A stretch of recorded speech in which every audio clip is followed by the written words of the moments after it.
গোটা বিশ্ববাসীকে জানান দিচ্ছে, ও পৃথিবীর মানুষ, আমরা দিন কায়েমের জন্য যে জীবন দিলাম, এমন করেই দিন কায়েমের পথে জীবনটা দিতে হয়।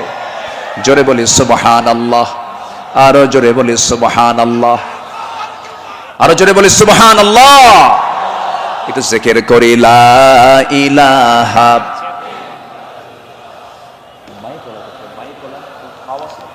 আরো জোরে লা ইলাহা। স্পিকার আওয়াজটা নাই, খুব আওয়াজ কম হচ্ছে, বলেন যে কানে আওয়াজ দিতে হবে।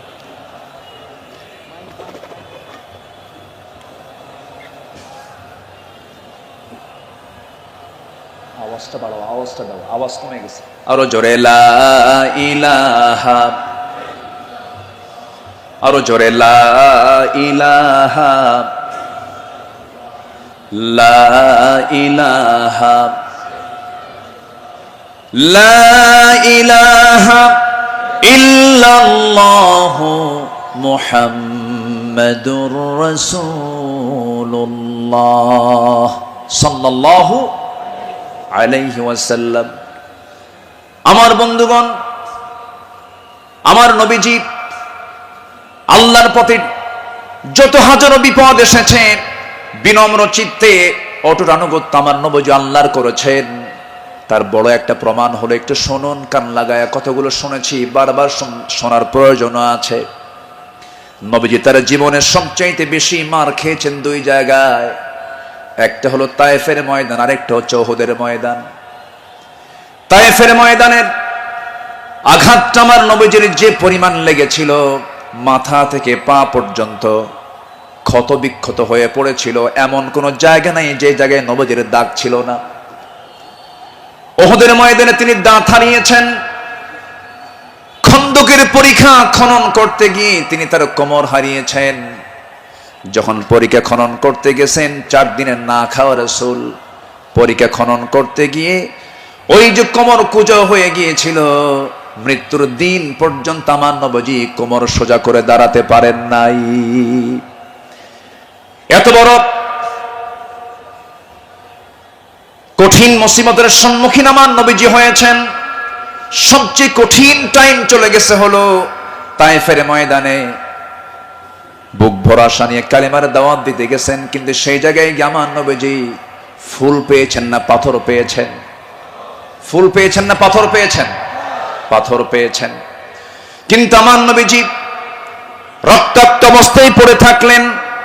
জুতার তলার সঙ্গে পায়ের তলার জমাট বেঁধে গেছে, নবীজি দাঁড়াতে পারছেন না, সেন্সলেস হয়ে পড়েছিলেন। কিন্তু যখন হোঁশটা ফিরে আসলো, মালাকুল জিবাল এসে নবীকে লক্ষ্য করে বলছেন, ইয়া রাসূলুল্লাহ, 2 দিকের পাহাড় দিয়ে চাপা দিয়ে এদেরকে আমি শেষ করে দিই, আপনি শুধু অর্ডার করেন।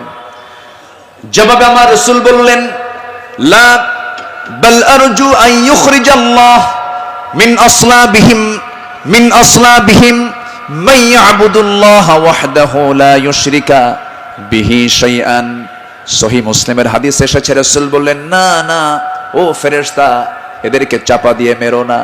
আমি আশা করি এদের ওরস থেকে যে সন্তান জন্ম নেবে, তারা আল্লাহর ইবাদত করবে। জোরে বলি সুবহানাল্লাহ। রাসূল তাদেরকে মাফ করে দিয়েছেন। আমার বন্ধুগণ, আমার নবীজি আনুগত্য কাকে বলে আল্লাহ রাসূল তা শিখিয়ে দিয়েছেন, সাহাবাদের জীবনে তা শিখিয়ে দিয়েছেন। সাহাবে কেরাম রাসূলকে জীবন দিয়ে ভালোবেসেছেন। মিকদাদ রাদিয়াল্লাহু তাআলা আনহু রাসূলকে সামনে দাঁড় করিয়ে বলছেন, ইয়া রাসূলুল্লাহি ওয়াল্লাহি ইয়া রাসূলুল্লাহ লা নাকুলু কামা ক্বালাত বানু ইসরাঈল লিমূসা ফাযহাব আনতা ওয়া রাব্বুকা ফাকাতিলা ইন্না হাহুনা কাঈদুন ওয়ালাকিন্নানা নুকাতিলু আন ইয়ামিনিক ওয়া আন ইয়াসারিক ওয়া মিন বাইনি ইয়াদাইক ওয়া মিন খালফিক। জোরে বলি আল্লাহু আকবার। হে রাসূল, আমাদের কেমন পাবেন না, যেমন করে মুসার উম্মত মুসাকে বলেছেন, এমন করে আমরা তা বলবো না, আপনাকে বলবো। আমরা আপনার ডান থেকে বাম থেকে সামনে থেকে পিছন থেকে যখন ডাক দিবেন, বাতিল শক্তির মোকাবেলায় ঝাঁপ দিয়ে পড়বো। জোরে বলি আল্লাহু আকবার। আমার নবীর চেহারায় আনন্দের ঝলকানি প্রকাশ পেল। সাহাবীরা আমার নবীর চতুর্পার্শ্বে সবসময় ছায়া দিয়ে রেখেছেন। জীবনের চাইতে তারা রাসূলকে বেশি ভালোবেসেছেন। আনুগত্য কাকে বলে? এই পৃথিবীতে প্রধান কাতারে যারা ছিলেন তারা হচ্ছেন সাহাবায়ে কেরাম। সাদ ইবনে মুআজ রাদিয়াল্লাহু তাআলা আনহু বদর যুদ্ধের দিন মৃত্যুর ভয় না করে নবীর আনুগত্যে দাঁড়িয়ে দীপ্ত কণ্ঠে বলেছিলেন, ফাওয়াল্লাযী বাআসাকা বিল হক লাউ ইসতা'রাদতু বিনা হাযাল বাহরা ফাকুদতাহু লাখুদনাহু মা'আক। সেই সত্যের কসম যিনি আপনাকে সত্য সহ প্রেরণ করেছেন, যদি আপনি আমাদেরকে আজকে সমুদ্রের দিকে অগ্রসর হতে বলেন তাতেও প্রবেশ করেন, আমরা সাথে সাথে আপনার অনুসরণ করে আমরাও সমুদ্র বক্ষে ঝাঁপ দেব, কোনো পরোয়া করব না। জোরে বলি আল্লাহু আকবার। আমার বন্ধুগণ, নাম্বার 2 আমরা চলে আসি দান এবং দানশীলতায়, রাসূলের আদর্শ এবং সাহাবীদের অনুসরণ। আমার নবীজির দান, তার যে দানশীলতার ব্যাপারে হাদিস এসেছে, তিনি প্রবাহিত বাতাসের মতো দান করতেন। কান রাসূলুল্লাহ সাল্লাল্লাহু আলাইহি সাল্লাম আজওয়াদান নাস, ফালা রাসূলুল্লাহ সাল্লাল্লাহু আলাইহি সাল্লাম আজওয়াদু বিল খাইর মিনার রিহিল মুরসালা। আমার নবীজি প্রবাহিত বাতাসের মতো তিনি দান করতেন। যখন শুরু করতেন দান থামতো না, অবারিত দান করতেন। জোরে বলি সুবহানাল্লাহ। সাইয়েদনা ওমর ফারুক রাদিয়াল্লাহু তাআলা আনহু তিনি বলেন, তাবুকের প্রান্তরে বুক ভরা আশা নিয়া নবীর সামনে দাঁড়ালাম এবং মনে মনে ভাবলাম, সারা জীবন আমার বন্ধু আবু বকরের সঙ্গে কোনো ইবাদতের কম্পিটিশনে পারি নাই, আজকে আমি আবু বকরকে হারায়া ফেলবো। তিনি করলেন কি, সমস্ত সম্পত্তির অর্ধেক তিনি তাবুক অভিযানে তিনি দান করলেন। আব্দুর রহমান ইবনে আওফ রাদিয়াল্লাহু তাআলা আনহু 3 বস্তা সোনা দান করেছেন। সবার দান যখন শেষ হয়ে গেছে, আমার নবী অপেক্ষার প্রহর গুনছেন তার সারা জীবনের বন্ধু, 3 দিনের ছোট বড় হিজরতের রাতের সাথী সাইয়েদনা আবু বকর সিদ্দিক রাদিয়াল্লাহু আনহু তিনি কখন তাবুকের জন্য তিনি কি নিয়ে আসবেন, তার দানের পরিমাণ কি, তিনি অপেক্ষার প্রহর গুনছেন। নবীর সামনে যখন এসে দাঁড়ালেন, রাসূল লক্ষ্য করে বলছেন, ইয়া আবা বকর মা আবকাইতা লি হালিক, হে আমার আবু বকর, তোমার পরিবার পরিজনের জন্য তুমি কি রেখে এসেছো? তিনি জবাব দিতে নিয়ে বলছেন, ক্বালা বাকাইতু লাহুমুল্লাহ ওয়া রাসূলাহ, আমি আমার পরিবারের জন্য রেখে এসেছি শুধু আল্লাহ এবং আল্লাহ রাসূলকে, বাকি সব তাবুকের প্রান্তরের জন্য আমি দান করেছি। জোরে বলি সুবহানাল্লাহ। আমার নবীজি তার শানে বলেছেন, ওমা নাফানি মালু হাদিন কাত মা নাফানি মালু আবি বকর, আমার আবু বকরের আমার যেমন উপকার হয়েছে এমন উপকার আমার অন্য কারো দিয়ে হয় নাই। প্রতিটি মানুষের ইহসান পরিশোধ করতে পেরেছি, কিন্তু আমার আবু বকরের ইহসান সমূহ এমন যে তার প্রতিদান কেবল আল্লাহ ছাড়া কেউ প্রতিদান দিতে পারবে না। জোরে বলি সুবহানাল্লাহ। আমার ভাইয়েরা, আল্লাহ রাব্বুল আলামিন সন্তুষ্টির জন্য বান্দাকে জানিয়ে দিচ্ছেন, বান্দা তোর দানটা হবে শুধুমাত্র আমার জন্য, দানের পুরস্কার হলো জান্নাত। সাহাবে কেরাম তা শিখিয়ে দিয়েছেন। আল্লাহ রাব্বুল আলামিন বলেন, মাসালুল লাযীনা ইউনফিকুনা আমওয়ালাহুম ফি সাবিলিল্লাহি কামাসালি হাববাতিন أنبتت 7 سنابل في كل سنبلة 100 حبة والله يضاعف لمن يشاء والله واسع عليم। জোরে বলুন আল্লাহু আকবার। যারা আল্লাহর পথে তাদের সম্পদ ব্যয় করে, তাদের উপমা হলো একটা বীজের মতো যা উৎপন্ন করলো 7টা শীষ, প্রতিটি শীষে রয়েছে 100 দানা। তারা আর আল্লাহ যাকে চান তার জন্য এমন করেই বাড়িয়ে দেন। আল্লাহ হচ্ছেন সবচাইতে প্রাচুর্যময় এবং সর্ব বিষয়ে জ্ঞানী। জোরে বলি সুবহানাল্লাহ। নাম্বার 3 হলো আদল এবং ইহসানের মূর্ত প্রতীক ছিলেন রাসূল এবং সাহাবে কেরাম। আদল কাকে বলে, ইনসাফ কাকে বলে, ইহসান কাকে বলে? যদি আমরা মডেল হিসেবে গ্রহণ করব আমার নবী এবং সাহাবায়ে কেরামকে। আল্লাহ রাব্বুল আলামিন এই শানে বলেছেন, ইন্নাল্লাহা ইয়া'মুরু বিল আদলি ওয়াল ইহসানি ওয়া ইতা'i যিল কুরবা ওয়া ইয়ানহা আনিল ফাহশাই ওয়াল মুনকারি ওয়াল বাগি ইয়া'iদুকুম লা'আল্লাকুম তাযাক্কারুন। জোরে বলুন আল্লাহু আকবার। আমার বন্ধুগণ, আদালত কাকে বলে? সাইয়েদনা ওমর ফারুক রাদিয়াল্লাহু তাআলা আনহু অর্ধ দুনিয়ার শাসনকর্তা। তিনি একদিন ঘোড়া কিনতে গেছেন বাজারে। কি কিনতে গেছেন? ঘোড়া কিনতে গেছেন। আজকের বাজারে যেমন হোন্ডা কিনতে যায়, গাড়ি কিনতে যায়, আগের যুগে মানুষ কিনতে যেত কি? ঘোড়া। সাইয়েদনা ওমর ফারুকের প্রয়োজন, ঘোড়া কিনতে গেছেন। ঘোড়াওয়ালার সঙ্গে কথা বললেন, দামাদামি করে নিলেন, ঘোড়া একটা কিনলেন, দামটা দিয়ে দিলেন, কেনা বেচা হয়ে গেছে, চুক্তি সম্পন্ন হয়ে গেছে। ঘোড়া কিনে নিয়ে বাড়িতে চলে আসবেন। কয়েক মাইল ঘোড়ার পিঠে তিনি চড়েছেন। কয়েক মাইল আসতে না আসতেই তার ঘোড়ার চারটা পা অকেজো হয়ে গেছে। চার পা যখন অকেজো হয়ে গেছে, সাইয়েদনা ওমর ফারুক একটু খেপে গেলেন, রেগে গেলেন। রেগে গিয়ে সোজা চলে গেছেন সেই ঘোড়াওয়ালার কাছে, গিয়ে বলছেন, ঘোড়াওয়ালা, তুমি আমাকে এমন ঘোড়া দিলে কেন? যে ঘোড়াটা আমি 4-5 মাইল যেতে না যদি চারটা পাই তার অকেজো হয়ে গেছে, অসুস্থ ঘোড়া দিয়েছ, আমি এই ঘোড়া নেব না। সঙ্গে সঙ্গে ঘোড়াওয়ালা বলছেন, আমিরুল মুমিনিন, আমি আপনাকে যে ঘোড়াটা দিয়েছি সুস্থ ঘোড়া দিয়েছি। আপনি যখন আমার কাছ থেকে ঘোড়াটা কিনতে এসেছিলেন সেই সময় ঘোড়াটা সুস্থ ছিল। আপনার মালিকানা যাওয়ার পরে ঘোড়াটা অসুস্থ হয়ে পড়েছে। সাইয়েদনা ওমর ফারুক একটু খেপে গিয়ে বলছেন, অসুস্থ ঘোড়া আমি নেব না, ঘোড়া ফেরত নাও, টাকাটা আমাকে দিয়ে দাও। এবার ঘোড়াওয়ালা বলছে, আমিরুল মুমিনিন, আমি যত বলবো, আপনি যত বলবেন, কোনো ফয়সালা আসবে না। ঠিক আছে, আমার কথা এবং আপনার কথা দুটা নিয়ে আমরা চলুন, আমরা আদালতে যাই। কোথায় যাই? আদালতে চলে যাই। ইন্নাল্লাহা ইয়া'মুরু বিল আদল, আদালতের সম্মুখীন হয়ে যাই। সাইয়েদনা ওমর ফারুক রাদিয়াল্লাহু তাআলা আনহু তখন অর্ধ দুনিয়ার শাসনকর্তা। এই কথা শোনার সঙ্গে সঙ্গে তিনি তার সকল কথাকে তিনি অফ করে দিলেন, চুপ মেরে গিয়ে বলছেন, ঠিক আছে ঘোড়াওয়ালা, চলো আদালতে হাজির হই, চলো আদালতে ফয়সালা দিয়ে দেবে।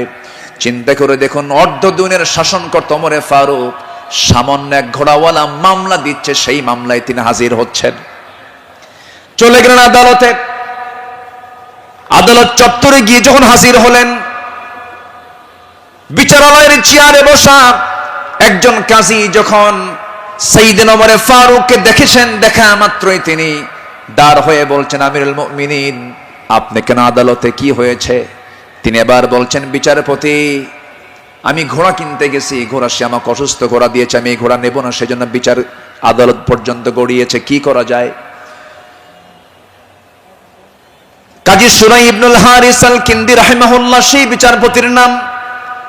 তিনি বলছেন, আমিরুল মুমিনিন, দুপক্ষের কথাই তো শুনতে হবে। দুপক্ষের কথাই তিনি শুনলেন। ঘোড়াওয়ালাও তার বক্তব্য দিল, খলিফাতুল মুসলিমিন তিনিও তার বক্তব্য পেশ করলেন, তার কথাগুলো বললেন। দুজনের কথা শোনার পরে কাজী সুরাই ইবনুল হারিস আল কিন্দি রাহিমাহুল্লাহ এবার বলছেন, আমিরুল মুমিনিন, অবশ্যই আপনি সম্মানিত, আপনি খলিফাতুল মুসলিমিন, কিন্তু আদালতটাকে কায়েম করার জন্য আমি আজকে আপনার কাছে দুঃখ প্রকাশ করছি। আজকে এই আদালতের রায়টা আপনার পক্ষে যাবে না, এই রায়টা সম্পূর্ণ ঘোড়াওয়ালার পক্ষে চলে যাবে। আমি আপনাকে বুঝাইয়া দিচ্ছি। এবার তিনি বলছেন, আমিরুল মুমিনিন, আপনি আমার সামনে যে কথা বলছেন, আপনি এই জায়গা থেকে সুস্থ অবস্থায় বাড়ি পর্যন্ত ফিরবেন, তার কোনো গ্যারান্টি আছে নাকি? না, গ্যারান্টি নাই। তাই যদি হয় যে ঘোড়াটা আপনি কিনে নিয়েছেন, সেই ঘোড়াটা সুস্থ অবস্থায় কিনেছেন, আপনার মালিকানায় যাওয়ার পরে ঘোড়াটা অসুস্থ হতেই পারে, অসুস্থ হয়ে গেছে, কিন্তু সেই ঘোড়াটা ফেরত দিয়া আপনি টাকা ফেরত নেবেন, এমনটা তো ইসলাম এলাও করে না। সাইয়েদনা ওমর ফারুক রাদিয়াল্লাহু তাআলা আনহু একটা কথা বললেন না। আদালত চত্বর থেকে তিনি বের হয়ে গেলেন। পরের দিন তিনি মাজলিসে শুরার বৈঠকে বসলেন, সবাইকে জানান দিলেন যে, আমার সমস্ত উপস্থিত সমস্ত পরামর্শ সভার সদস্যবৃন্দ, গতকালকে আমি একজন বিচারপতি পেয়েছি, এত বড় আদিল মানুষ আমি দেখি নাই। এত বড় আদিল, ইমামুন আদিল, এত সুন্দর রায় সে দিয়েছে, তার এত বড় সাহস। সে ব্যক্তির দিকে তাকায় নাই, সে আইনের দিকে তাকাইছে, আদালতের দিকে তাকাইছে। আমি অমর, আমার বিরুদ্ধে সে রায় দিয়েছে। এই লোকটাকে সাধারণ বিচারপতি না বানায় তাকে কেন্দ্রীয় বিচারপতি বানায় দিলাম। আল্লাহু আকবার বলেন। সম্মানিত ভাইয়েরা, সম্মানিত বন্ধুগণ, বিগত 16 বছর যে বিচারগুলো হয়েছে, প্রহসনের বিচার হয়েছে। অনেক মার কোল তারা শূন্য করেছে, অনেক আল্লাহর গোলামের উপরে তারা জুলুম করেছে। 2018 সালে হঠাৎ করে আমার বাড়ি, চতুর্দিক থেকে কয়েকশো পুলিশ আমার বাড়ি ঘেরাও করে আমাকে ধরতে গেছে। বিশাল বড় সন্ত্রাসী তো, ধরতে গেছে। তো বললাম, ভাই কি সমস্যা কি, চলেন থানায় যেতে হবে। থানায় নিয়ে গেল, ওসির সামনে বসে আছি, দেখি ওসির চোখের ভিতরে পানি টলমল করছে, অশ্রুপূর্ণ চোখ। তো বললাম, আপনি কান্দেন কেন? হুজুর আমি আপনার খুব ভক্ত। তো ভক্ত তো ধরছেন কেন? বলে যে কি করব হুজুর, চাকরি বাঁচান তো ফরজ, সন্তানাদি আছে, কি করব, উপর থেকে খুব চাপ। হুজুর আপনি আমাকে মাফ করে দিয়েন। কি করবেন? চাকরি বাঁচান তো ফরজ। আমি বললাম, চাকরি বাঁচান ফরজ, ইমান বাঁচান নফল। মামলা একখান দিয়া চালান দিয়ে দিল, কোর্টে না মঞ্জুর করলো, কোনো মঞ্জুর হবে না। সেখান থেকে নিয়ে চলে গেল জেলখানায়। জেলখানায় ঢুকলাম, ঢুকেই দেখি 80-85 বছরের এক বুড়া মানুষ আমারে দেখে লম্বা একখান সালাম দিয়ে বলে, হুজুর আপনি জেলখানায় ঢুকলেন? খুব খুশি হলাম। তো বললাম, ঢুকলাম জেলখানায়, খুশি হলেন আপনি, ব্যাপারটা কি? বলে, হুজুর দূর থেকে ওয়াজ শুনি, দূর থেকে আলোচনা শুনি, কাছে যেতে পারি না, মুসাফা করতে পারি না, একটু মনের কথাগুলো বলবো তাও পারি না। কত সুন্দর আপনি আমার কাছে ধরা দিলেন, দোয়া করে জেলখানায় থাকেন। তো আমি এখন উল্টা মুরব্বীকে বললাম, চাচা আপনি জেলখানায় কেন এই বুড়া বয়সে, নাতিপুতি থুইয়া? তো বলতেছে, বাবা কি বলবো, বোমা হামলা, বোমা হামলা। কে মানে? আমার নামে বোমার মামলা দিয়েছে, আমি নাকি বোমা মেরেছি। বাবা বলো তো, এই 80 বছরের বুড়ার হাতে যদি বোমা তুলে দেওয়া হয়, সেই বোমা লক্ষ্যে যাবে না নিজের মাথায় পড়বে? এই আচরণ করেছে তারা 16 বছর। ফেরাউন বেঁচে ছিল, ফেরাউন পৃথিবীতে বেঁচে ছিল 1600 বছর, এরা ছিল 16 বছর। সংখ্যার যে মিল হলো কেমনে বুঝলাম না। ফেরাউনের যে চরিত্র, এদের সেই একই চরিত্র তারা প্রকাশ করেছিল 16 বছর। দাড়ি দেখলেই, টুপি দেখলেই তাদেরকে জঙ্গিবাদীর তকমা লাগিয়ে মামলা দিত। রাস্তার ফকির পর্যন্ত মামলার শিকার হয়েছে। আল্লাহ পাক একটা পরিবেশ আমাদেরকে উপহার দিয়েছেন, দিন কায়েমের কাজে আমরা এই পরিবেশকে কাজে লাগাবো। জোরে বলি ইনশাআল্লাহ, আরো জোরে বলি ইনশাআল্লাহ। আল্লামা সাঈদী তিনি দুনিয়া থেকে বিদায় নিয়েছেন, তার একটাই স্বপ্ন ছিল, এই বাংলার জমিন শাসন হবে কোন দিন? কোরআন দিয়া। এটাই তার স্বপ্ন ছিল। সেই স্বপ্ন পূরণ করার জন্য আল্লামা সাঈদীকে জীবন দিয়ে ভালোবাসেন আপনারা, আমি বিশ্বাস করি। কারণ 100 বছরের ইতিহাসে এমন রেকর্ড নাই। আল্লামা সাঈদীর শুধু ফাঁসির রায় দিয়েছিল, সেই রায়কে কেন্দ্র করে একই দিনে শতাধিক মুসলমান শাহাদাত বরণ করেছিল। সম্মানিত ভাইয়েরা, তার যে স্বপ্ন, এই দেশ আল্লাহর জমিন, আল্লাহর জমিন, আল্লাহর দিন কায়েম হোক, সেই জমিনে দিন কায়েম হওয়ার জন্য যদি বুকের তাজা প্রাণ ঢেলে দিতে হয়, বুকের তাজা রক্ত ঢেলে দিতে হয়, জান মাল দিতে হয়, সবাই কি রাজি আছেন? রাজি আছেন কারা কারা? হাত উঁচু করে দেখান মুসলমান।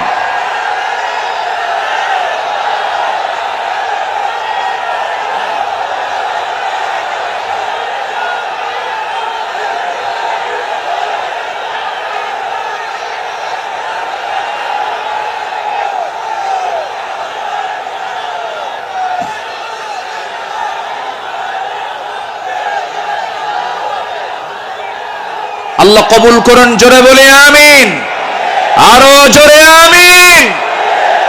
হাত নামান, বসুন। আমি তো দাঁড়াতে বলি নাই, আপনি দাঁড়ালেন কেন? যে বসে পড়ুন। আমি কি আলোচনা চালাবো? আলোচনা চালাবো। আমার নির্দিষ্ট সময় কিন্তু শেষের দিকে প্রায়। আমি কি আলোচনা চালিয়ে যাব? সবাইকে আমাকে সময় দিবেন? জোরে বলি ইনশাআল্লাহ, আরো জোরে বলি ইনশাআল্লাহ।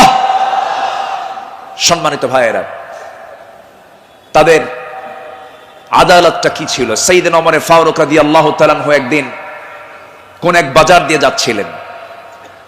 হঠাৎ করে কোন এক সাহাবীর গায়ে হাতে ছিল ছোট্ট ছড়ি, লাঠি ছিল, লাঠি দিয়ে ঘুতা মেরেছেন। মজা করে একটা ঘুতা মারলেন। সেই সাহাবীও কিছু মনে করেন নাই। মাস 6 পরে সাইয়েদনা ওমর ফারুক রাদিয়াল্লাহু তাআলা আনহু তার সঙ্গে দেখা করে বললেন, বন্ধু চলো আমার বাড়িতে যাই।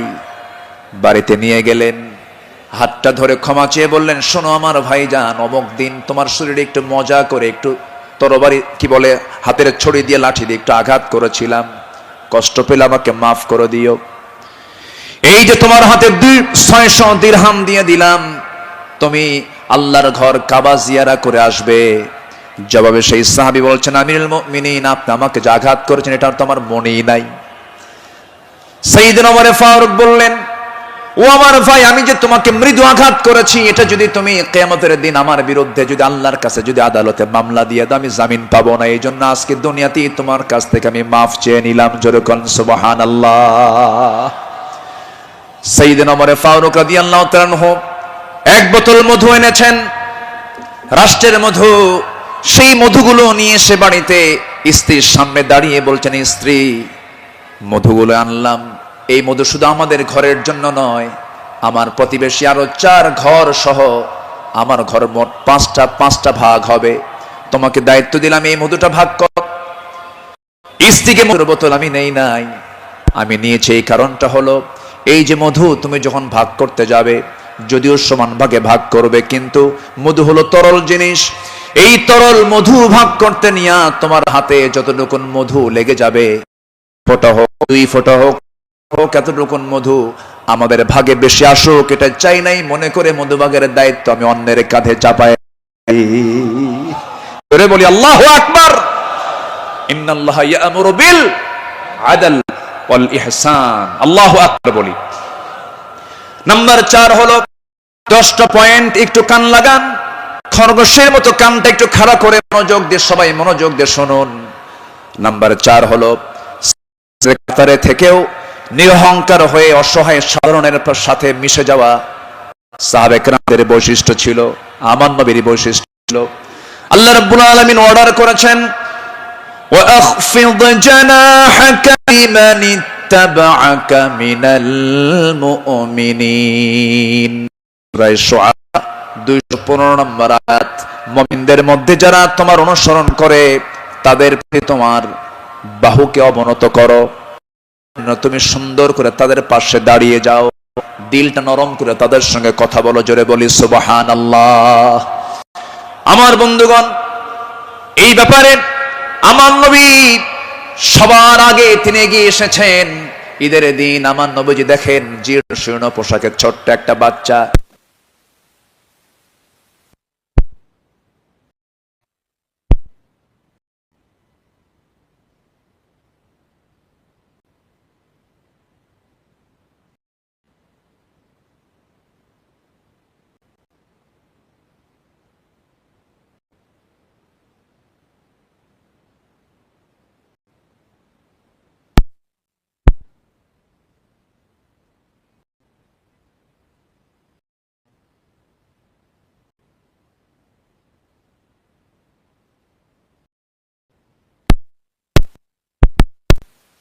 তাকে অর্ডার করেছেন, আলাম ইয়াজিদকা ইয়াতীম।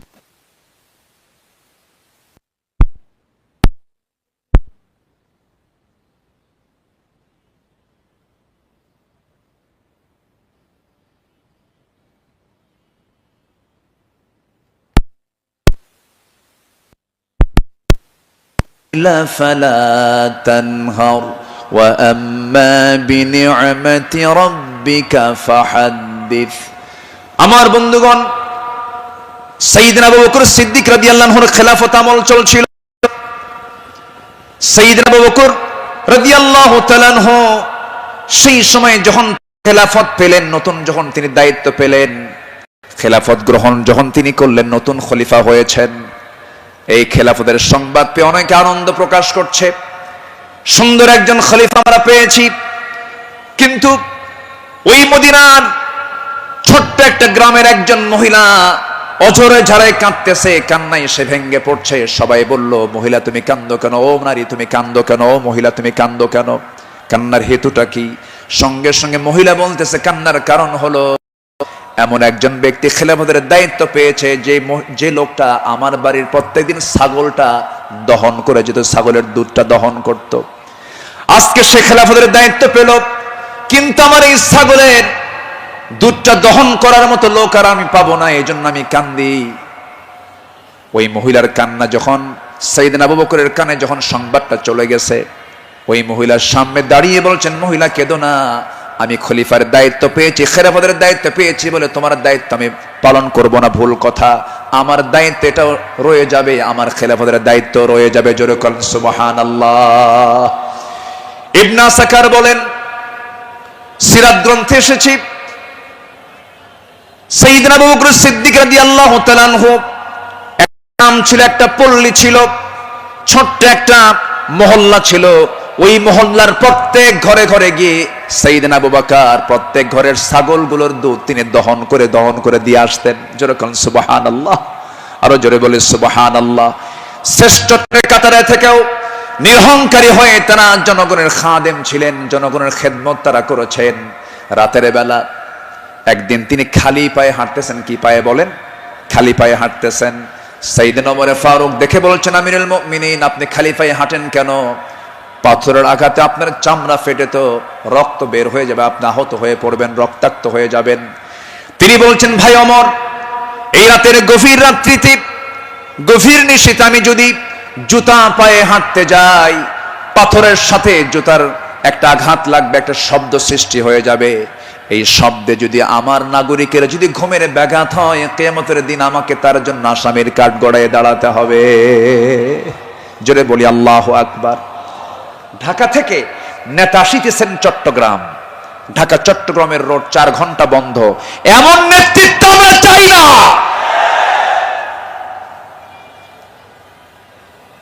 আমরা শাসক দেখতে চাই, জনগণের শাসক, ঠিক কিনা?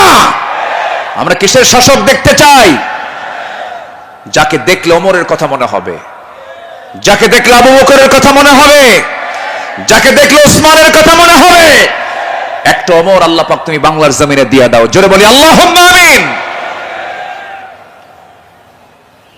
সাইয়েদনা আবু বকর সিদ্দিক রাদিয়াল্লাহু তাআলা আনহু,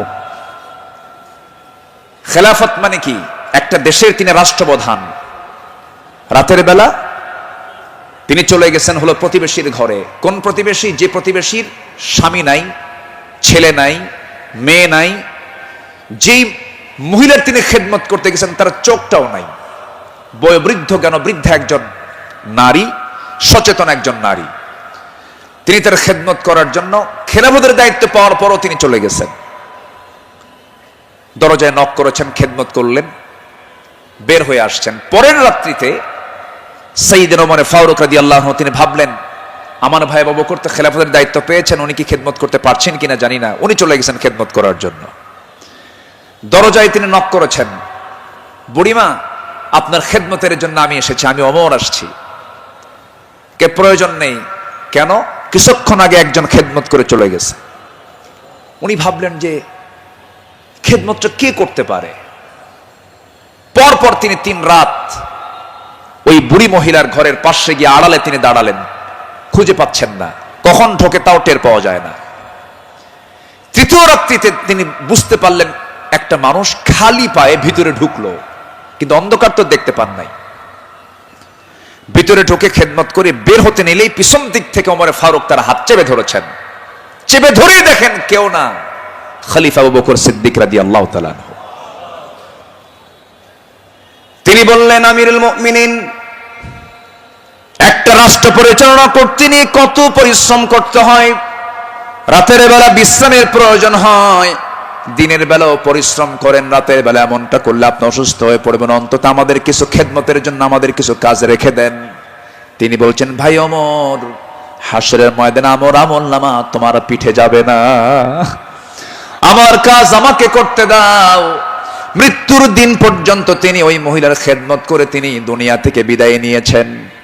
দ্বিতীয় খলিফা ওমর ফারুক রাদিয়াল্লাহু তাআলা যখন খেলাফতের দায়িত্ব পেলেন, ওই মহিলা জানেন না প্রথম খলিফা ইন্তেকাল করেছেন।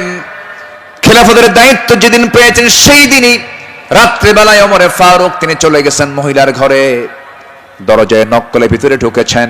মহিলা জানেন না খাদেম চেঞ্জ হয়েছে। ভিতরে তিনি সব কাজগুলো করলেন, রান্না বান্না করে দিলেন, কাপড় চোপড় ধুয়ে দিলেন, খাবার দাবার ধুয়ে দিয়ে পরিষ্কার করে তিনি বের হয়ে আসলেন।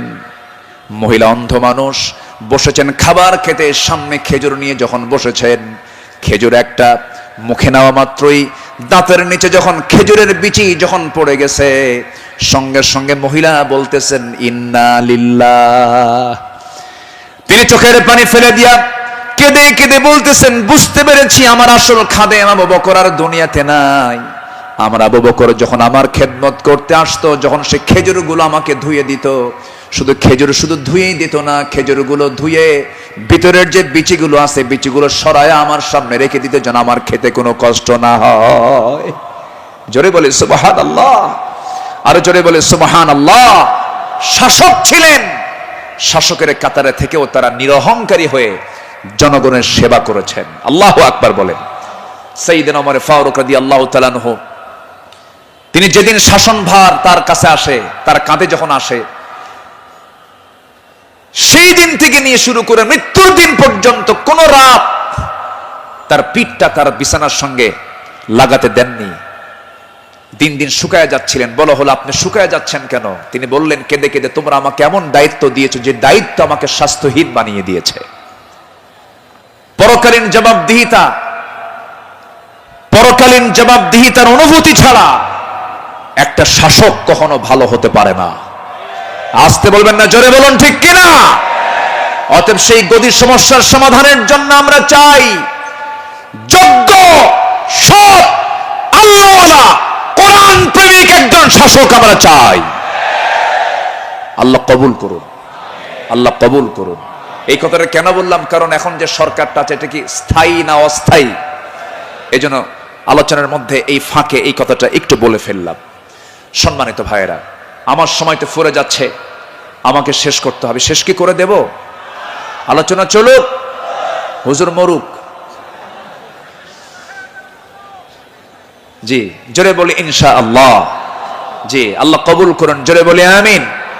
নাম্বার 5, সকল দুর্নীতি এবং অন্যায়ের বিরুদ্ধে কঠোর অবস্থান। আমার নবীরও ছিল, সাহাবে কেরামদের মাঝে এই বিষয়ে তারা খুব সতর্ক থাকতেন। আল্লাহ রাব্বুল আলামিন বলেন, ওয়ালা তাকুলু আমওয়ালাকুম বাইনাকুম বিল বাতিলি ওয়া তুদলু বিহা ইলাল হুক্কামি লিতাকুলু ফারীকাম মিন আমওয়ালিন নাসি বিল ইসমি ওয়া আনতুম তা'লামুন। জোরে বলুন আল্লাহু আকবার। তোমরা নিজেদের মধ্যে পরস্পরের সম্পদ অন্যায়ভাবে গ্রাস করো না, তা বিচারকদের নিকট উপস্থাপন করো না, যাতে অন্যের সম্পদের কিছু অংশ পাপের মাধ্যমে গ্রাস করতে পারো, যদিও তোমরা জানো কার কথা। আসতে বলবেন না, কার কথা? আরেক জায়গায় বলছেন, লা তাকুলু, তোমরা খেতে যেও না। কি খেতে যেও না? কুলু মিন তাইয়্যিবাত, পবিত্র খাবে, হারাম কিছু খাবে না। লা তাকুলুর রিবা আদআফাম মুদাআফা আহাল্লাল্লাহুল বাইয়া ওয়া হাররামান রিবা। বিভিন্ন জায়গাতে আল্লাহ পাক ক্লিয়ার কথা বলে দিয়েছেন। আমার বন্ধুগণ, সাহাবায়ে কেরাম দুর্নীতি কেমন করে বন্ধ করা যায়, অন্যের বিরুদ্ধে কেমন কঠোর হতে হয়, তা বাস্তব জীবনে তা দেখিয়ে দিয়েছেন। বাস্তব জীবনে আল্লাহ রাসূল তা বুঝিয়ে দিয়েছেন। বিচার কেমনে করতে হয়, বিচারের রায় কেমনে নামাতে হয়, তাও রাসূল শিখিয়ে দিয়েছেন। বিচার কি সবার জন্য সমান না সমান? আইন সবার জন্য, আইন সবার জন্য সমান।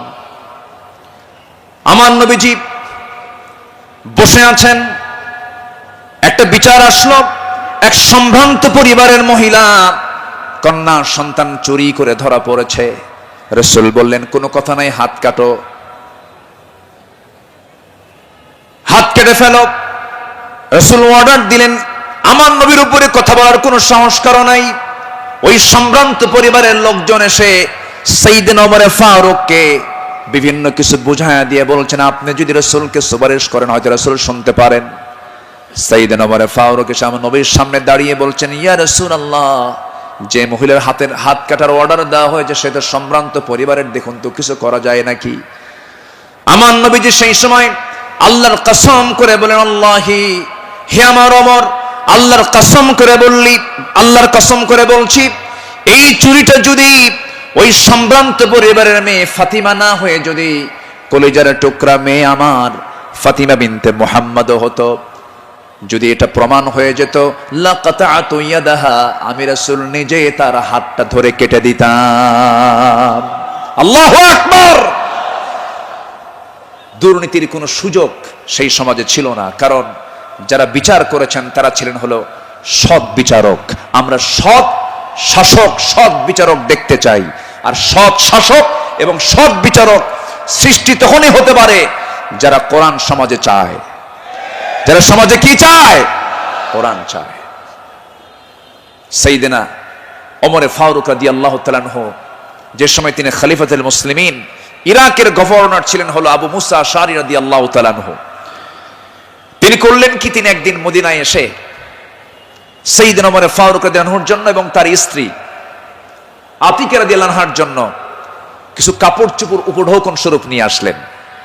নিয়ে এসে তার সামনে দাঁড়িয়ে বলছেন, আমিরুল মুমিনিন, আপনার জন্য, এই যে আপনার জন্য কিছু কাপড় উপঢৌকন নিয়ে এসেছি। তিনি মুস্কি হাসি মারলেন, মুস্কি হাসি মেরে বললেন, আমার গভর্নর আবু মুসা আশআরী, তুমি আমার জন্য এই যে উপঢৌকন গুলো নিয়ে এসেছো, হাদিয়া নেওয়া সুন্নত, হাদিয়া দেওয়া সুন্নত, তাহাদু তাহাব্বু, ভালো কথা, এটা সাধারণ ব্যক্তিদের মাঝে হতে পারে, কিন্তু আমি শাসক, আমি যদি আজকে তোমার এই উপঢৌকন গ্রহণ করি ঘোষের পর্যায়েও যেতে পারে, আমি এটা গ্রহণ করব না। আল্লাহু আকবার বলেন। তিনি না গ্রহণ করে তার হাদিয়াটাকে, উপঢৌকনটাকে তিনি ফেরত দিয়েছেন। শাসকের কাতারে থেকে এমন উপঢৌকন নাও আমি জায়েজ মনে করি না, বললেন ওমর ফারুক রাদিয়াল্লাহু তাআলা আনহু। আল্লাহু আকবার। সম্মানিত ভাইয়েরা, সম্মানিত বন্ধুগণ, নাম্বার 6 হলো নির্ভীকতা এবং মহান আল্লাহর উপরে দৃঢ় তাওয়াক্কুল করা। এটা ছিল আমার নবী এবং সাহাবে কেরামদের সারা জীবনের আমল ছিল। জীবনে তারা চুল পরিমাণ কোনো ভয় পান নাই। আমরা কি ভয় করব কাউকে? কাকে ভয় করব? আল্লাহ ছাড়া কাউকে ভয় করা জায়েজ আছে? আল্লাহকে ছাড়া কাউকে ভয় করা কি জায়েজ আছে? আমার নবীজি কোন এক যুদ্ধের ময়দানে যাবেন, একটা গাছের নিচে তিনি শুয়ে পড়লেন, বাবলা গাছ। বাবলা গাছের ডালে তরবারি রেখে তিনি বিশ্রাম নিচ্ছিলেন। হঠাৎ করে এক বেদুইন এসে আমার নবীর সেই তলোয়ারটা তার হাতে তুলে নিয়ে বলতেছে, মুহাম্মদ, আমার হাতে তোমার জীবন, আমি তোমাকে এখন হত্যা করতে পারি। এই কথা বলা মাত্রই বলতেছে, এখন তোমাকে কে বাঁচাবে? বেদুইন বলছে, তোমাকে এখন কে বাঁচাবে মুহাম্মদ? আমার নবীজি বলেন, আমাকে বাঁচাবেন আমার আল্লাহ, আমাকে বাঁচাবেন আমার আল্লাহ, আমাকে বাঁচাবেন আমার আল্লাহ।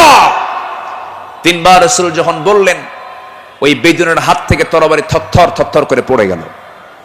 আমার নবীজি দৌড় মেরে গিয়ে সেই তরবারি হাতে নিয়ে বললেন, বেদুইন, এখন তোমাকে বাঁচাবে কে? আমি তো আল্লাহর কাছে আশ্রয় নিয়েছি, আল্লাহ আমাকে বাঁচায়, এখন তোমাকে কে বাঁচাবে? বেদুইন তার চোখের পানি আটকাতে না পেরে আমার নবীর সামনে দাঁড়িয়ে বলছে, আপনি সত্যি আল্লাহ রাসূল, আপনি আমাকে পড়িয়ে দেন লা ইলাহা ইল্লাল্লাহ, ফাইদা আযামতা ফাতাওয়াক্কাল আলাল্লাহ ওয়া কাফা বিল্লাহি ওয়াকিলা, ইন্নাল্লাহা ইউহিব্বুল মুতাওয়াক্কিলিন, ওয়া মান ইয়াতাওয়াক্কাল আলাল্লাহ ফাহুয়া হাসবুহ। যে ব্যক্তি আল্লাহর প্রতি তাওয়াক্কুল করবে, আল্লাহ তার জন্য যথেষ্ট হয়ে যান। আমাদের ভরসা রাশিয়া নয়, আমেরিকা নয়, ইন্ডিয়া নয়, চায়না নয়, আমাদের কারো প্রতি ভরসা করার দরকার না। আমাদের ভরসা কে? আসতে বলবেন না, তিনি কে? আমাদেরকে বাঁচাবেন তিনি, যার হাতে আমাদের প্রাণ, তিনি সে আল্লাহ আমাদেরকে বাঁচাবেন। আল্লাহ কবুল করুন, জোরে বলি আমিন। ইসলাম গ্রহণ করেছেন 40 নম্বরে, 41 নম্বরে সাইয়েদনা ওমর ফারুক রাদিয়াল্লাহু তাআলা আনহু। ইসলাম কবুল করেই রাসূলের সামনে তরবারি রাসূলের পায়ের কাছে রেখে বললেন, ইয়া রাসূলুল্লাহ, আমাদের মুসলমানদের সংখ্যা কত? আমার রাসূল বললেন, ওমর, সাহাবীর সংখ্যা মাত্র 40 জন, 40 থেকে 41 জন। সাইয়েদনা ওমর ফারুক বলেন, এটাই বিশাল সংখ্যা। আজকে আমরা কাবার চত্বরে গিয়ে প্রকাশ্যে ঘোষণা করব, লা ইলাহা।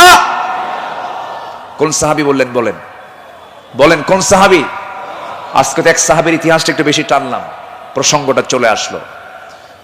তিনি বলে ফেললেন, কি পরিমাণ সাহস হতে পারে!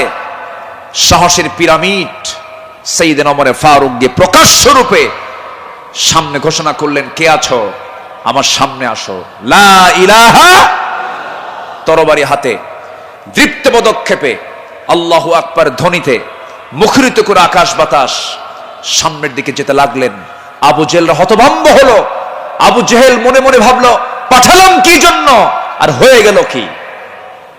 সাইয়েদনা ওমর ফারুক রাদিয়াল্লাহু তাআলা এত সাহসী ছিলেন, সেই বজ্র কণ্ঠের ওমর এখনো দরকার আছে না নাই? সেই বজ্র কণ্ঠের ওমর এখনো দরকার আছে না নাই? নতুন বাংলাদেশ তৈরি করার জন্য ওমর প্রয়োজন, আবু বকর প্রয়োজন। আমরা আবু বকরের মতো দৃঢ়চেতা হব, ওমরের মতো সাহসী হব, ওসমানের মতো ধৈর্যশীল হব, আলীর মতো লড়াকু সৈনিক হয়ে বাতিল শক্তির মোকাবেলায় আমরা ঝাঁপিয়ে পড়ব প্রয়োজনে। রাজি আছেন কারা কারা? হাত উঁচু করে দেখান মুসলমান।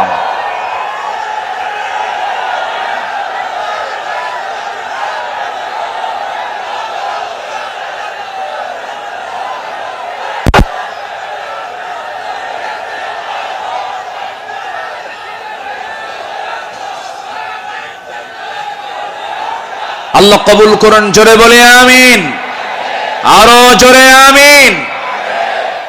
আল্লামা ইকবাল এই জন্য সাহাবাদের ভূমিকা বর্ণনা করে বর্তমান সময়ের মুসলিমদের দুরবস্থা নিয়ে আফসোস করে তিনি একটা লাইন বলেছেন। তিনি কি বলেছেন?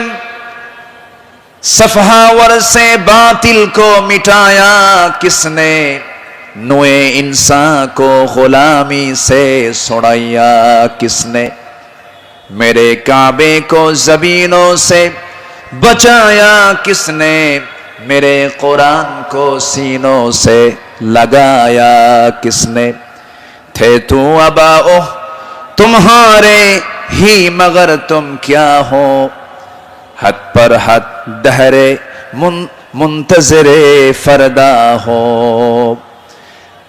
কবি, বিশ্বকবি আল্লামা ইকবাল তিনি বলছেন, যারা এসব অসার বাতিল দূর করেছে জগৎ হতে, ছাড়িয়েছে মানব কুলে দাস গোলামির কবল হতে, কাবা ঘরে সেজদা করার জাগলো প্রথা যাদের সাথে, বুকে কোরআন ধারণ করা শিখল জগৎ যারা যারা হাতে, তারা তোদের পূর্বপুরুষ আর আজিকে তোমাদেরকে হে ইন্তেজারি করছে বসে হাতের উপর হাতটি রেখে। আফসোস করে তিনি বলছেন, সাহাবীরা কি করে গেলেন আর তোমরা কি করছো? তোমরা এক একটা ওমর হয়ে যাও, এক একটা আবু বকর হয়ে যাও, জান্নাত পাওয়ার জন্য সাহাবীদের অনুসরণটাই তোমার জন্য যথেষ্ট হয়ে যাবে। জোরে বলি সুবহানাল্লাহ। নাম্বার 7 হলো নিজ দায়িত্বের ভারে অস্থির চিত্ততা নিয়ে আমার রাসূল চলতেন, সাহাবে কেরামও চলতেন। আমার নবীজি বিদায় হজের ভাষণের দিন আমার নবীজি কেঁদে অস্থির হয়ে যাচ্ছিলেন। সাহাবে কেরামকে লক্ষ্য করে বলছেন, ওয়া আনতুম তুসআলুনা আন্নী ফামা আনতুম কাইলুন, আমার ব্যাপারে প্রশ্ন করা হলে তোমরা কি বলবে? সাহাবীরা বললেন, নাশহাদু আন্নাকা ক্বাদ বাল্লাগতা ওয়া আদাইতা ওয়া নাসাহতা, আমরা সাক্ষ্য দেব আপনি দায়িত্ব পালন করেছেন, আপনি উপদেশ দিয়েছেন। এই কথা শুনে আমার নবীজি শাহাদাত আঙ্গুল উঁচু করে আকাশের দিকে লক্ষ্য করে আল্লাহকে বলছেন, আল্লাহুম্মা শাহাদ, আল্লাহুম্মা শাহাদ, আল্লাহুম্মা শাহাদ। আল্লাহ তুমি সাক্ষী থাকো, আল্লাহ তুমি সাক্ষী থাকো, আমার সাহাবীরা আমার পক্ষে কথা বলছে। আল্লাহু আকবার বলেন। নিজের দায়িত্ব নিয়ে রাসূল খুব অস্থির চিত্ততা প্রকাশ করতেন মাঝে মাঝে। আমার বন্ধুগণ, আমার নবীজি মাঝে মাঝে এত পরিমাণ কাঁদতেন, কান্নার পরিমাণ এত হতো, আমার নবীজি যখন সেজদায় পড়ে যেতেন না, সেই শরীফের হাদিস এসেছে পানি গরম হলে পরে টকবক যেমন আওয়াজ হয়, ফুটন্ত পানি যেমন টকবক টকবক আওয়াজ করে, আমার নবীজি সেজদার সময় এত পরিমাণ কাঁদতেন। আমার নবীজির সেজদার সময় যে মুখ থেকে কান্নার আওয়াজটা বের হতো টকবক করা পানির মতো, এত কাঁদতেন তিনি। কেন কাঁদতেন, কি জন্য কাঁদতেন? তিনি শুধু চেয়েছেন, ও আল্লাহ, আমার উম্মতকে তুমি জাহান্নাম দিবা না, আমার উম্মতকে তুমি জান্নাত দিবা। তিনি তার নিজের জন্য বেশি কেঁদেছেন না, উম্মতের জন্য বেশি কেঁদেছেন, উম্মতের জন্য বেশি কেঁদেছেন। আমার বন্ধুগণ, এই জন্য এই পৃথিবীতে সবচাইতে বেশি ভালোবাসবে এক নাম্বার কাকে বলেন? আসতে বলবেন না, কাকে? নাম্বার 2 হচ্ছে মুহাম্মদ সাল্লাল্লাহু আলাইহি ওয়াসাল্লামকে আমরা ভালোবাসবো। তিনিও ভালোবেসেছেন। আমার ভাইয়েরা, আমার বন্ধুগণ, নাম্বার 8 হলো আদর্শ নেতৃত্বের অনুতুলনীয় আলোক ছটাই সাহাবে কেরাম। সাহাবে কেরামকে আল্লাহ রাব্বুল আলামিন অনেক সম্মান দান করেছেন। লাকাদ আরসালনা রুসুলানা বিল বায়িনাতি ওয়া আনজালনা মাআহুমুল কিতাবা ওয়াল মিজানা লিয়াকুমান নাসু বিল কিসত। জোরে বলুন আল্লাহু আকবার। আমার বন্ধুগণ, সময় যেহেতু কম, শেষের দিকে আস্তে আস্তে চলে যাচ্ছি। নাম্বার 9 হলো তাকওয়ার উজ্জ্বল দৃষ্টান্ত ছিলেন আমার নবী এবং সাহাবে কেরাম। লাকিনিল্লাযীনা তাকাও রাব্বাহুম লাহুম জান্নাতুন তাজরি মিন তাহতিহাল আনহার আল-আনহারু খালিদিনা ফিহা নুজুলাম মিন ইনদিল্লাহ ওয়ামা ইনদাল্লাহি খায়রুল লিল আবরার। জোরে বলুন আল্লাহু আকবার। যারা নিজেদের প্রতিপালককে ভয় করে চলে, তাদের জন্য আছে এমন সব উদ্যান, এমন সব জান্নাত যারা তলদেশ দিয়ে নহর প্রবাহিত। আল্লাহর পক্ষ থেকে অতিথিয়তা স্বরূপ তারা সর্বদা সেখানে থাকবে। আল্লাহর নিকট যা কিছু আছে পুণ্যবানদের জন্য তাই হলো শ্রেষ্ঠ। জোরে বলি সুবহানাল্লাহ। তাকওয়া কাকে বলে সাহাবে কেরাম শিখিয়েছেন, তাকওয়া কাকে বলে আম্বিয়া কেরাম শিখিয়েছেন। বিশেষ করে আমার নবীজি তাকওয়ার তিনি মূর্ত প্রতীক ছিলেন। আমার বন্ধুগণ, নাম্বার 10 হলো, নাম্বার 10 সর্বশেষ যেটা, সেটা হলো আল্লাহর কাছে বিনম্র চিত্তে অশ্রু ঝরানো, চোখের পানি ফেলে ফেলে কাঁদা। এই দুনিয়াতে আমি যখন জন্ম নিয়েছি, আমার প্রথম ভাষা ছিল হাসা না কাঁদা, হাসি না কান্না। মার পেট থেকে দুনিয়াতে এসে আমি কেঁদেছি না হেসেছি? কেঁদেছি। মূলত এই জায়গাটা হলো, এই দুনিয়াটা হলো কান্নাকাটি করার জায়গা। হাসির জায়গা হলো জান্নাত, আনন্দের জায়গা হলো জান্নাত। জান্নাতে গিয়ে বান্দার জীবনের সমস্ত আনন্দ সেই জান্নাতি সে ভোগ করবে। হুজিবাতুল জান্নাতু বিল মাকারিহ হুজিবাতুন নারু বিশ শাহাওয়াত। আমার বন্ধুগণ, আমার নবীজি যখন কাঁদতেন, অস্থির হয়ে যেতেন, তার চোখের কোনা বেয়ে বেয়ে টপ টপ করে পানি পড়তো, দাড়িগুলো ভিজে যেত, কপাল ফুলে যেত, হাঁটুগুলো ফুলে যেত। ঘন্টার পরে ঘন্টা সেজদায় পড়ে কেঁদেছেন, কারণ আল্লাহ পাক তার শানে বলেছেন, ওয়া মিনাল লাইলি ফাতাহাজ্জাদ বিহি নাফিলাতাল লাক আসা আইয়াবআসাকা রাব্বুকা মাকামান মাহমুদা। জোরে বলুন আল্লাহু আকবার। আরেক জায়গায় বলছেন, ওয়াল্লাযীনা ইয়াবিতুনা লিরাব্বিহিম সুজদান ওয়া কিয়ামা والذين يقولون ربنا اصرف عنا عذاب جهنم إن عذابها كان غراما إنها ساءت مستقرا ومقاما। আল্লাহর যারা বান্দা হবে, রাত গভীর হয়ে যাবে, সবাই ঘুমের সাগরে হাবুডুবু খাবে, কিন্তু আল্লাহর পছন্দের বান্দা যারা, তারা তো জানেই আল্লাহ সব সময় প্রথম আকাশে আসেন না। আল্লাহ তাআলা প্রথম আকাশে আসেন কোন সময়? বলুন কোন সময়? কোন সময়? কোন সময়? কোন সময়? শেষ রাত্রিতে চলে আসেন। ফিস সামাঈদ দুনিয়া আলা মিন মুস্তাগফিরিন ফাগফির লাহ। কোন ক্ষমা প্রার্থী আছে আমার কাছে ক্ষমা চাবে, সেই সময় আল্লাহ পাক দুনিয়ার আকাশে চলে আসেন। আল্লাহর পছন্দের বান্দা এই চান্সটা ছেড়ে দেন না। শেষ রাত্রে উঠে চোখের পানি ফেলে শিশুর মতো যারা কান্দাকাটি করবে, আল্লাহর কাছে যারা রোনাজারি করবে, আপনি কি জানেন 7 সমুদ্রের পানি দিয়ে জাহান্নাম নিভতে পারে না, কিন্তু বান্দা যদি আল্লাহর ভয়ে 1 ফোঁটা চোখের পানি ফেলতে পারে, 1 ফোঁটা চোখের পানি 7টা জাহান্নামকে নিভাইয়া দিতে পারে। আমরা কাঁদবো কার কাছে? আসতে বলবেন না, কাঁদবো কার কাছে? পৃথিবীতে কান্নাকাটি করার জায়গা কয়টা? বলেন কয়টা জায়গা? এক জায়গা। কার কাছে? আল্লাহর কাছে আমরা চোখের পানি ফেলে ফেলে কাঁদবো, আল্লাহর কাছে আমরা রোনাজারি করব। পৃথিবীর মানুষের কাছে কাঁদবেন, কেউ বলবো ফিনাতে এমনি কান্দে, কোন একটা লক্ষ্য আছে, মতলব খারাপ। কত কি বলবে, স্বামী তার বউয়ের কাছে কাঁদবে, বউ তার স্বামীর কাছে কাঁদবে, ছেলে বাবার কাছে কাঁদবে, বাবা ছেলের কাছে কাঁদবে, সেখানে কিছু স্বার্থ থাকতে পারে। কিন্তু বান্দা যদি শুধুমাত্র আল্লাহর জন্য কাঁদতে পারে, আল্লাহ রাব্বুল আলামিন তার বান্দার সেই কান্নার পরিপূর্ণ জাযা, পরিপূর্ণ পুরস্কার সেই বান্দার হাতে তুলে দিবেন। এই জন্য আমরা চোখের পানি খরচ করব কার জন্য? আসতে বলবো না, কার জন্য আমরা খরচ করব? ইন্নাল্লাযীনা উতুল ইলমা মিন ক্বাবলিহি ওয়া ইযা ইউতলা আলাইহিম ইয়াখিরুনা লিল আযকানি সুজদা। সূরা বনী ইসরাঈল 107 নম্বর আয়াত। যাদেরকে এর পূর্বে জ্ঞান দান করা হয়েছে, তাদের সামনে যখন আবৃত্তি করা হয়, তখন তারা বিনয়ের সাথে কাঁদতে কাঁদতে ভূমিতে জমিনে তারা লুটিয়ে পড়ে। ইয়াখিরুনা লিল আযকানি সুজদা। এই জন্য আমরা কাঁদবো। চোখের পানি যদি ফেলতে চাই, একমাত্র ফেলবো আমরা কার জায়গায়? কার কাছে? বলেন কার কাছে? কার কাছে? আল্লাহর কাছে। সাইয়েদনা ওমর ফারুক রাদিয়াল্লাহু তাআলা একদিন বসে আছেন, তার পাশে এক সাহাবী বসে একটা হাদিস বর্ণনা করছিলেন। মিসকাল হাববাতিন মিন কিবার, যার মধ্যে যাররা পরিমাণ অহংকার কাজ করবে, লা ইয়াদখুলুল জান্নাহ, সে ব্যক্তি জান্নাত পাবে না। ওমর ফারুক সেই জায়গা থেকে লাফ মেরে গিয়ে জমিনে লুটিয়ে পড়লেন। গোটা শরীর তিনি ধুলায় মলিন করলেন, আর বললেন, ওমর, তোকে মানুষ খলিফা বলে, তোকে মানুষ শাসক বলে, ওমর তোর মধ্যে মনে হয় অহংকার ঢুকে গেছে, আল্লাহ তোকে মাফ করবে না।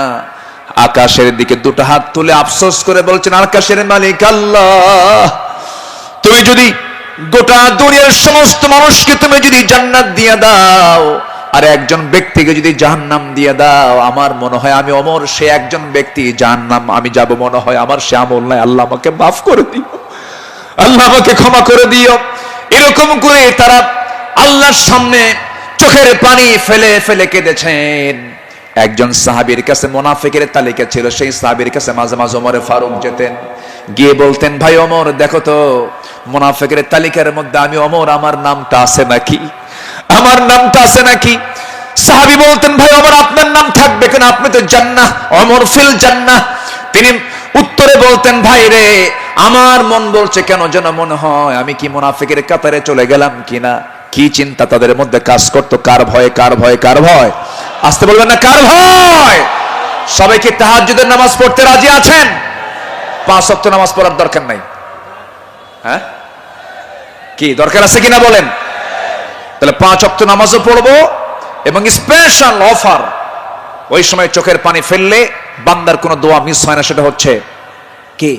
ওয়াল্লাযীনা ইয়াবিতুনা লিরাব্বিহিম সুজদান ওয়া কিয়ামা, যারা রাতটা কাটায় দেয় রুকুতে এবং সিজদার মধ্যে। কার কাছে?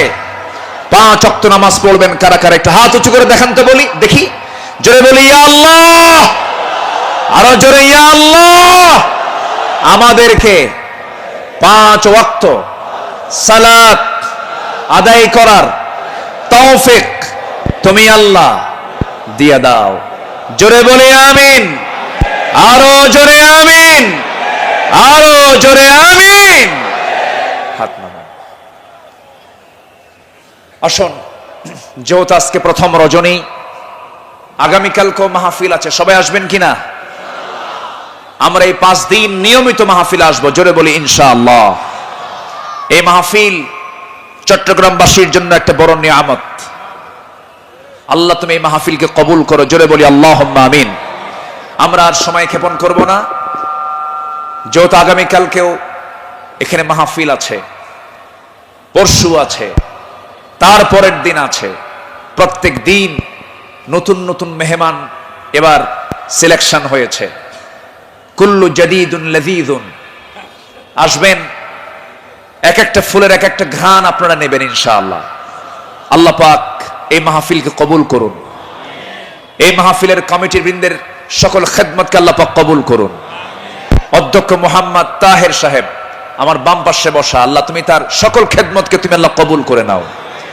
আর আমি সময়টা না বাড়িয়ে, সময় ক্ষেপণ না করে, আসুন সোজা আমরা এখন দোয়ার দিকে যাব। আমরা চাইবো কার কাছে? চাইবো কার কাছে?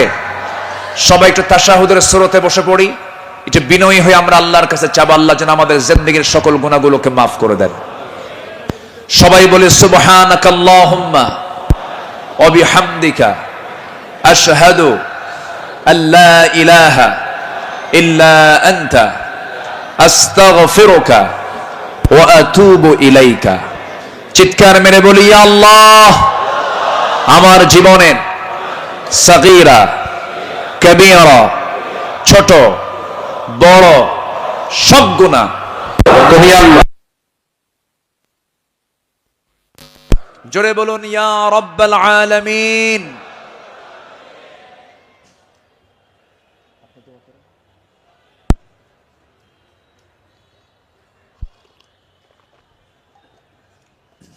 সবার কাছে আমি দোয়া চাই, সবাইকে আমার জন্য দোয়া করবেন।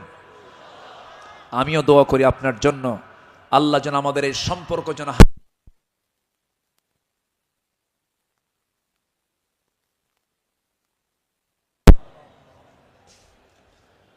ربنا ظلمنا أنفسنا وإن لم تغفر لنا وترحمنا لنكونن من الخاسرين ربنا لا تزغ قلوبنا بعد إذ هديتنا وهب لنا من لدنك رحمة إنك أنت الوهاب। আয় আল্লাহ তাআলা, সন্ধ্যা থেকে শুরু করে নিয়ে 10টা পর্যন্ত দীর্ঘ সময় ধরে তোমার কালামের একটা আয়াতকে সামনে রেখে তোমার পছন্দের গোলাম আমাদের পয়গম্বর রাসূলের জীবন থেকে, তোমার পছন্দের বান্দা সাহাবে কেরামদের জীবন থেকে কিছু আলোচনা করেছি। তোমার কালাম থেকে কিছু কথা বলে শেষ সময়ে তোমার শাহী দরবারে কাঙ্গাল ফিকারের মতো দুটো হাত পেতেছি আল্লাহ। আয় আল্লাহ তাআলা, চট্টগ্রামের এই প্যারেড ময়দান তুমি আল্লাহ বান্দাদের দিকে তাকায় দেখো, ভিক্ষুকের মতো হাত পেতে আছে রে আল্লাহ। গুনার দিকে নজর দিও না, বান্দা মনে করে তামাম জিন্দেগীর সমস্ত গুনাহগুলোকে মাফ করে দাও। আয় আল্লাহ তাআলা, দুটো হাত যখন তুলে রাখি, দুজন মানুষের কথা বেশি বেশি মনে পড়ে যায় রে। আমাদের মাঝ থেকে যাদের জনম দুঃখিনী মা, জনম দুঃখী বাপজান যারা দুনিয়া থেকে বিদায় নিল, জিন্দেগীর গুনাহগুলো মাফ করে দাও, কবরগুলোকে জান্নাতের টুকরা বানায়া দাও। অনেক আলোচনা শেষ করি, বাড়ি ফিরে যাব রে। সব দেখব, ছেলে দেখব, মেয়ে দেখব, স্ত্রী দেখব, সন্তানদের দেখব, আত্মীয় স্বজন দেখব, কিন্তু মার দিকে তাকায় দেখতে চাবো, কিন্তু মার ঘরে মা নাই, মা কবরে চলে গেছেন। বাবা নাই, বাবা কবরবাসী হয়েছেন রে। গোটা পৃথিবীর সব খবর ঘরের কোণে বসে সব দেখা যায়, জানা যায়, শোনা যায়, কিন্তু ঘরের কোণে মা, কবরে মা শুয়ে আছেন, তার কোনো খবর দুনিয়াবাসীর কাছে থাকে না রে আল্লাহ। সে আব্বা আম্মা যারা চলে গেল, জিন্দেগীর গুনাহগুলো মাফ করে দাও, কবরগুলোকে জান্নাতের টুকরা বানায়া দাও। ও আল্লাহ, এমন বান্দা আমার সঙ্গে হাত তুলতে পারেন, নিজের হাতে নিজের মাকে দাফন করেছেন, নিজের বাপকে নিজে হাতে কবর নিয়ে কবরে শোয়া দিয়েছেন রে।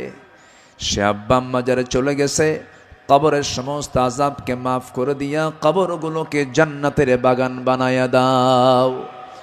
আব্বা আম্মার জন্য কি দোয়া তাও শিখিয়ে দিয়েছ, হাত একটু উঁচু করে আল্লাহর শেখানো দোয়া পড়ে আওয়াজ দিয়ে দিয়ে আমার সঙ্গে ঠোঁট মিলায়া, সবাই আকাশ বাতাস মুখরিত করে সবাই আমার সঙ্গে ঠোঁট মিলায়া বলুন, রব্বিরহামহুমা কামা রব্বায়ানি সগীরা রব্বিরহামহুমা কামা রব্বায়ানি সগীরা রব্বিরহামহুমা কামা রব্বায়ানি সগীরা।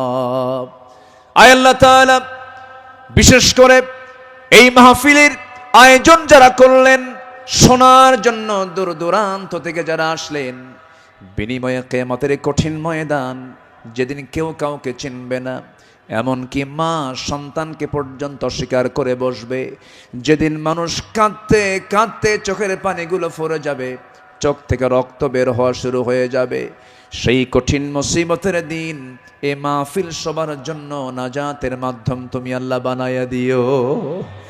ও আল্লাহ, ইসলামী সমাজ কল্যাণ পরিষদ চট্টগ্রামের সঙ্গে যারা শুরু থেকে ছিলেন, আজকে তারা দুনিয়াতে অনেকেই নাই, মেহেরবানি করে তাদের কবরগুলোকে জান্নাতের টুকরা বানায়া দাও।